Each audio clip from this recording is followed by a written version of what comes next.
ഈ വിദേശത്തേക്ക് പോകുന്ന പിള്ളേരൊന്നും അത്ര നല്ല തൊഴിലൊന്നും അല്ല കേട്ടോ പോകുന്നത്. കുറച്ച് പേര് നല്ല തൊഴിലിന് പോകുന്നുണ്ട്. ഒട്ടുമിക്കാൽ പോകുന്നത് ബ്ലൂ കോളർ വർക്കിനാണ്. ഇത്രയുള്ള വ്യത്യാസം, ഇവിടെ ചെയ്യുന്ന പണിക്ക് അവിടെ 1,00,000 രൂപ കിട്ടും മാസം സാലറി. അത് അവനെ സംബന്ധിച്ച് വലിയൊരു അനുഗ്രഹമാണ്. അതുകൊണ്ട് മാത്രം കേട്ടോ അവന് വീട്ടിലേക്ക് ഒരു 10-20,000 രൂപ തിരിച്ചയക്കാൻ പറ്റും. അതുകൊണ്ട് മാത്രം ഈ പിള്ളേർ പോകുന്നത്. അല്ലാതെ അത്ര മെച്ചപ്പെട്ട ഒരു ജോലി ആയതുകൊണ്ടൊന്നുമല്ല. അവിടെ പോയിട്ട് പ്രായമായവരുടെ ഡയപ്പർ മാച്ച് അങ്ങനെയുള്ള പണിക്കൊക്കെ ഇവർ പോകുന്നത്. നമ്മൾ ഇതുവരെ അതിനെക്കുറിച്ച് നന്നായിട്ടൊരു പഠനം പോലും കേരളം നടത്തിയിട്ടില്ല.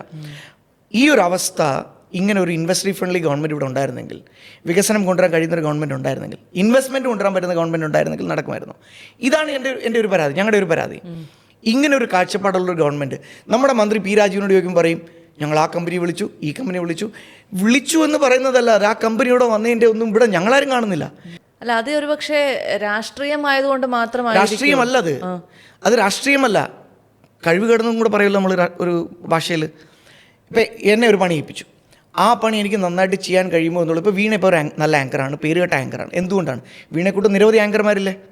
എന്തുകൊണ്ടാണ് വീണ പേര് കേട്ടത്? കാരണം വീണയ്ക്ക് അതിനുള്ള കഴിവ് മറ്റുള്ളവർക്കാരും കുറച്ചുകൂടെ നന്നായിട്ട് ചെയ്യുന്നുള്ളതുകൊണ്ടല്ലേ. ഇതാണ് വ്യത്യാസം.